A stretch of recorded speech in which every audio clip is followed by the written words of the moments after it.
This is Captain's Log with your host, Captain Mark Gray. Welcome aboard.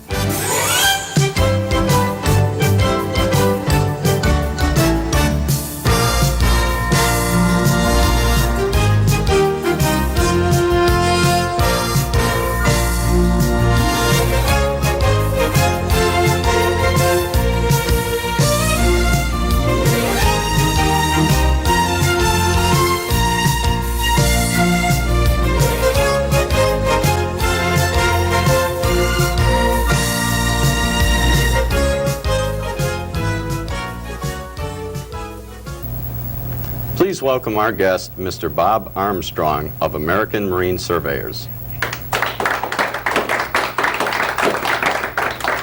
Bob, could you explain to our audience what a survey is?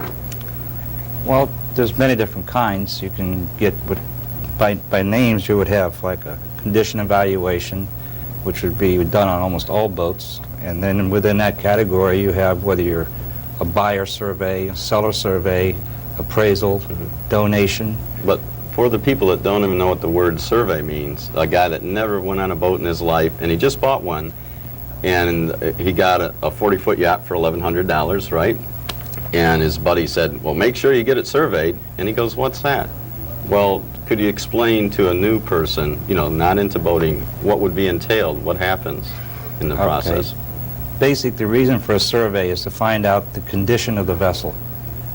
Whether it could be a dock or a boat, a barge, a dry dock, any kind of vessel that goes in the water is a marine type survey. And what you look for is a competent surveyor to go look and find out the true condition of that vessel, to see if it's seaworthy for one thing, that it has all the proper equipment aboard it, and that it is properly installed. And then within that same survey, you figure out the values of the vessel as its condition is at the time you survey it, and then you figure out a replacement cost for that vessel. Then the insurance company uses that, if that's what you're using it for, to give you a rates for your insurance. And how much does the survey cost? How are the rates calculated? Some surveyors have a flat fee, but the majority of the surveyors nowadays have a gradual fee by length of boat. So many dollars a foot you would charge. What, would that be like $500 a foot? No, no. In this area right here, like our rates run up to 30 feet, it's about $4.25 a foot, and then it jumps 25 cents a foot every 10 to 15 feet. And I understand that you have a difference between market value and replacement value. Could you explain that? Okay, the market value is the value placed on a boat in the market where it's being sold. In other words, if someone is wanting to buy that boat, you try to find out what the boat of that style, as equipped as it is, how much it's worth in the market, say in Ventura or Southern California. And then the replacement value is how much it would have cost to replace that boat if it was totally lost with its equipment, and then how it was in that area. But I understand, like, we have a boat that's market value is about $10,000, say, and the replacement value is usually around like $35,000. It's quite a bit higher. But the insurance company, it seems, will not insure it for plus or minus 10% of the market value. So actually, even though it has a replacement value of $35,000, you couldn't really insure it for that. Is that correct? Well, some insurance companies have a little higher rates they can go with. Others don't. It's a scale that each company uses to figure out their rates. But they're going to insure the value based on the appraised value for market, plus or minus so much expense, or above that amount, plus the way it's equipped. And you can change it by lot by putting equipment on there and change the value of the boat. Oh, and then bring it up, but it's actual money equipment that you put in. Right. So just because someone sees, hey, this boat has a replacement of $50,000, and I only paid $10,000, they shouldn't be encouraged to go out and sink the boat and try to collect 50, right? The replacement value is based on a new boat rather than a 1977 model. So there's a big variation in prices. Could you tell us and our viewers just what goes into the training of a surveyor, how one becomes a surveyor, and if there's a licensing process, things of that sort? Well, the training is based on experience. There's no schools or anything to go to be a surveyor. There are some around that say that they will teach you and get you a job, but most times you don't get that job. You just get the training. But it's good to work in a shipyard to repair, some military experience, sailing or being on vessels, building, working with building industry, building vessels. And then some companies will take a person fresh and train them by themselves in their own survey company. And after that, 2 or 3 years, they'll let you try to survey and see if you learned anything. So actually, if there's no licensing, someone could go out and say, sure, I know what a halyard is, I'll survey your boat and write down a value and stuff. But I do understand that banks will not take surveys except from people that they have faith in. Is this correct? Right. What it is, the good surveyors are based on their notoriety, whether it's good or bad, and then what companies have a good reputation, because they'll only hire good surveyors. And there is another way. If you've been surveying for a while, you can take an exam from the National Association of Marine Surveyors, and that gives you a certification number, and that's what type of vessels you're qualified to survey through their organization. And a lot of the industry uses them as a guide to get good surveyors. So the long and short of it is there is an accreditation type process to where people aren't just walking out and doing surveys and charging you $4 or $5 a foot. I can guarantee you there's accreditation. That's a 5-hour test, and it's hard. I've taken it. Could you tell our viewers briefly about your company, how it got started? Well, there was 2 or 3 of us were in Singapore one time. We were all going to retire about the same time. So he said, let's see if we can buy a survey business. We've been doing it for 10, 15 years in the Coast Guard. So one guy came back, and the guy was going to sell his business, so they drug the money up and they bought it. Well, unfortunately, I was touring the United States after retiring, so I wasn't able to get on it. And then they bought the company in Long Beach. They opened an office in Singapore. They worked for about 3 years. Then we opened an office here in Ventura, and it's just growing from there. Next one's supposed to be either Honolulu or Santa Rosa. That's incredible. So it's over quite a few, years that this has come about, not Right. just something that you opened up locally. Right. We added up the years here last year, and out of the naval architect and all the surveyors, we've got 135 years experience. That's quite a bit. Well, we'll be back with Beauchamp Motion, boating fashion in motion, right after these messages.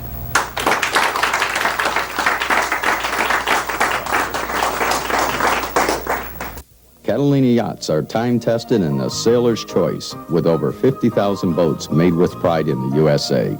The nation's largest builder of sailboats invites you to call for free literature and a Catalina dealer in your area. Call 1-818-884-7700. Begin sailing your dream boat into reality today. Catalina never up. Our first model is Michelle Picard. She's wearing a cruise monokini in red and black. It's a one-piece, two-piece. It's a great action suit. It's got a small back. You get a suntan just like you're wearing a two-piece, but it's very, very secure. Thank you, Michelle. Michelle, I was just wondering, how did you get into modeling for Ventura Bikini? Ventura Bikini did a custom-made bathing suit for me, and this week I went to go pick it up, and they just asked me if I wanted to do it, so I said, sure. Thank you, Michelle. Our second model is Diane Burlington. She is wearing skinwear double wrap. The bottom is great. It's got the shearing on the bottom, covers up a lot of bulges, not that she has anything to worry about there. She has the Marilyn Monroe top. I'm not kidding. This suit looks wonderful on so many different figures. Thank you very much. Now, Diane, what do you see in your future? Well, I plan on continuing my modeling career. I'm a graduate from Leonetti Limited Modeling School, and I'm very active in bodybuilding, and I someday plan on continuing competing for Miss Olympia. Thank you very much.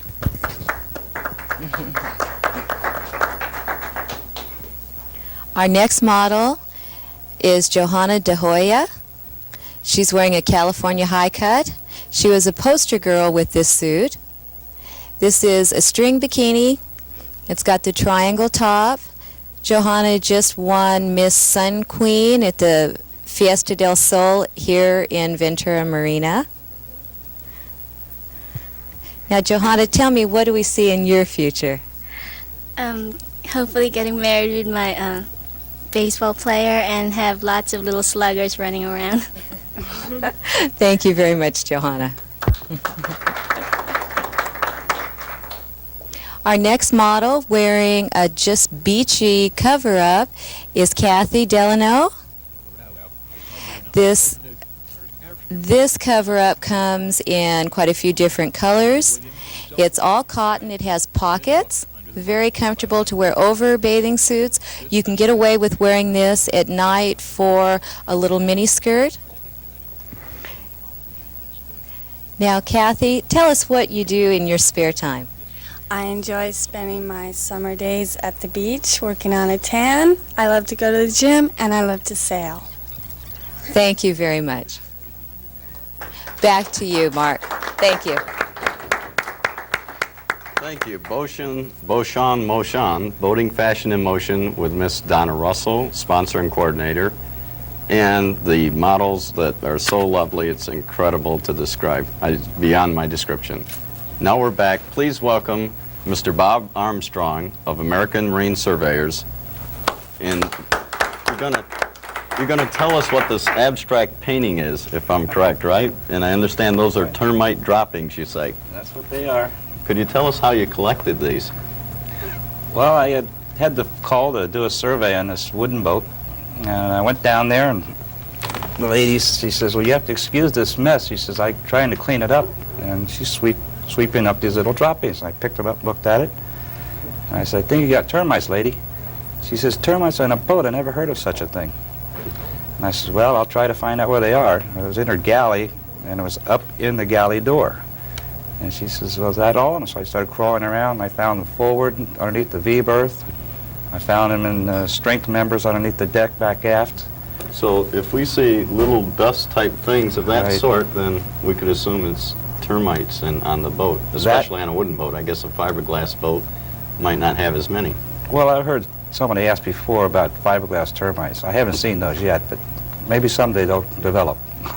Could you explain the rest of your chart, please? Okay, these fastenings right here, they're called fastenings on wooden vessels, and all vessels basically. But these came out of wooden boats, and you can see by the stalagmites formation that they were corroding and not holding too well. Then the long ones here are keel bolts, and they corrode. If anything's steel on a boat will corrode, and they get the same figure. And they'll 9 times out of 10 they'll start in the center where the water sits and gets trapped. But a lot of times they'll go at the end too, like this one here. The end just corroded away and it just fell. And if you know a sailboat, these are holding the keel on the bottom. So if they go, you're sailing along and turn over one day, you know you lost your keel. Well, let me ask you this. The boats hold this heavy lead keel on the bottom of the boat. When you do a survey, how do you inspect the boats that are down in there? Do you take them out one by one? No. When we do the survey, we usually take a hammer or some metal and tap them to see how they sound. And if there's nice solid sound, it gives you a ringing sound, they're usually pretty good. And their physical condition, which you can see. But as we can see on one of the large ones there, it looks or appears to be in excellent condition up towards the end. If I looked at that from the top on my boat, I'd say, hey, it looks fine, but down here it's almost ready to break in half. If it's like that, you can tell by hitting it. The sounding will tell you something's loose or it doesn't quite sound right. And it takes years of experience to get that sound down. Right. And then this piece here is off a mast that was parted, and because the water got down inside the swedge fitting, which is the shiny part, it corroded, and then it started stressing, and it actually split down the side a little bit, and then it parted one day. So the guy almost lost his mast with that one. And then this bottom one here, that's part of a worm shoe. You have these marine life, and they'll get it in the end of your wood, and they'll eat their way through to the other end and fall out. And the wood just gets deteriorated. But it's a sacrificial piece on boats that people don't normally look at. So again, here, it looks in fine condition on the upper surface, but the worms stay down inside the Right. wood. And how do you find out if you have that problem? You Do you tap tap it on with it? a mallet, and you hear the different sound, then you get your knife out and you I'm start becoming digging. pretty educated on this tapping thing.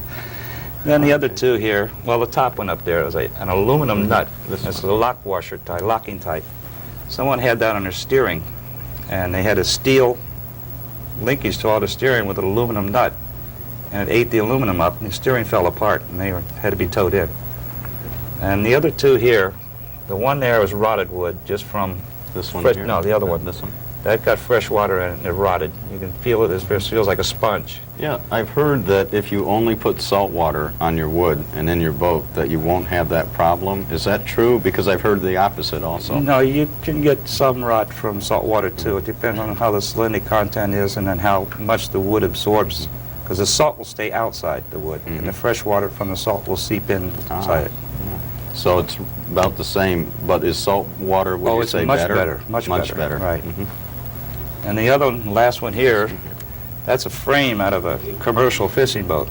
And the steel, the wood looks good. It really feels good. But you try to take the screw out, and it just fell apart. Because it rusted, the steel expanded, and it split the frame. And the frame just fell off my hand when I touched it. So basically, if you are shopping for, say, a bankruptcy bid boat or a lien sale that appears to be a real good price, it may be, and you pay a surveyor, and he should be able to tell you about that, right? You should be able to find But a lot on the of other hand, just an average person looking, there's so many different things and areas that could create a problem that you should go to a surveyor. it. Right. I always tell people, my reference to surveying, is if you're sick enough, you go to the doctor. You don't treat yourself. And if you're going to buy a boat you're not sure of, get a surveyor. Well, would you say that if you're really trying to make sure that you have a good piece of boat under you, perhaps you should go to 2 or 3 like doctors? I recommend that. If people aren't satisfied in my surveys, I recommend they try another one. Okay. We'll be right back with Sea Tales, True Stories of the Sea, right after this.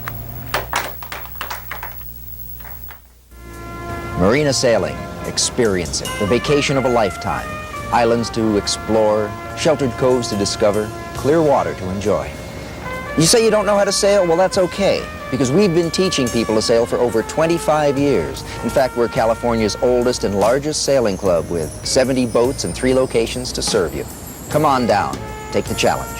We're Marina Sailing.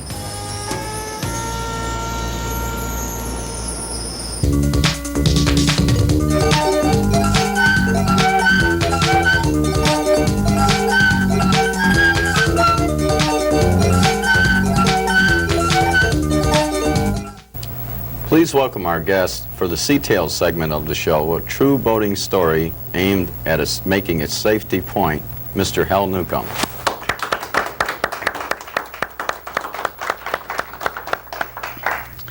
Hi, Mr. Newcomb. Could you tell us an enlightening story, perhaps something that has happened to you or that you're aware of?